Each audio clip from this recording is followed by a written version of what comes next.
Jason s'apprête à partir livrer un colis. Une bombe frappe à sa vie. I'm so sorry. Can you help me? My tire. Sorry, I have an appointment. I don't like to be late.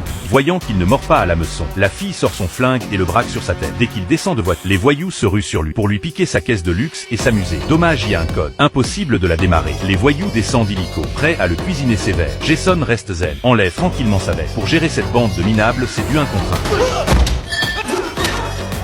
Le gros sort son couteau, fait son petit show pour primer. Jason lui montre une technique encore plus classe. Puis lui balance un direct qu'il envoie au tapis. La bombe est tétanisée. Elle tient son flingue sans oser bouger. Jason l'ignore complètement.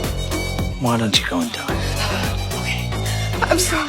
La fille se tire en panique, voyant que le temps presse. Jason tape son code et se barre avec classe. Sa nouvelle commande, c'est récupérer un gosse à la sortie d'école. Il dit au garçon que dans sa caisse, il faut respecter ses règles. Primo, on respecte la voiture. Deuxio, on reste poli. Tertio, on attache sa ceinture. Il arrive chez le gamin. La mère demande à Jason d'emmener le petit se faire vacciner. Ils vont donc à l'hôpital. Mais Jason sent que quelque chose cloche. Les infirmières ont du maquillage de goth avec des talons et des bas noirs. Le toubib a une gueule de voyou. Il baisse les yeux. Du sang coule sous la porte de la chambre. Il fonce dans la pièce. Empêche le médecin de faire la pub. Le faux toubib veut forcer, mais se prend le lit contre le mur. Jason arrache l'échelle et la plante violemment. Au moment de se barrer, le lit lui bloque le passage. Il défonce la bouche d'aération, fourre le gosse dedans, puis distribue les coups jusqu'à tous les mettre KO. Dès qu'il sort, l'infirmière le repère. Avec ses 2 flingues, elle canarde comme une dinde. Jason chope vite une porte. Par toutes les balles, d'un bond, il se plante dans la pièce d'axe en grave côté. Mais il est cloué par les... Impossible de riposter. Alors il ouvre une bouteille d'oxygène, bricole une bombe artisanale et la pousse dehors. L'explosion violente envoie valser la tueuse. Jason emmène le gosse dans l'ascenseur. Ils échappent enfin à la chasse. Mais la tueuse en profite pour fixer une bombe sous la voiture de Jason. Jason vient de ramener le garçon chez lui quand il reçoit l'appel du chef. Le type lui qu'ils ont déjà installé des snipers qui visent la tête du gosse. Maintenant, il doit ouvrir sa portière, laisser monter la tueuse, puis suivre les instructions pour emmener le gamin à l'endroit indiqué. Pour pas impliquer la famille du gosse, Jason n'a pas le choix, il cède. Sous le regard inquiet de la mère, il passe la marche arrière et fonce à fond. La tueuse lui indique le chemin, mais lui il s'en fout complètement. Il plonge direct dans une ruelle. Celle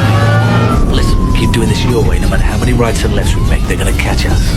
Il slalom parfait du drift de ouf sur la plage. Les voitures de police qui le poursuivent se fracassent entre elles. Jason entre dans un passage en spirale, monte jusqu'au dernier étage. Arrivé au bout, il fonce droit devant, atterrit nickel dans l'immeuble d'en face, glisse jusqu'au bord.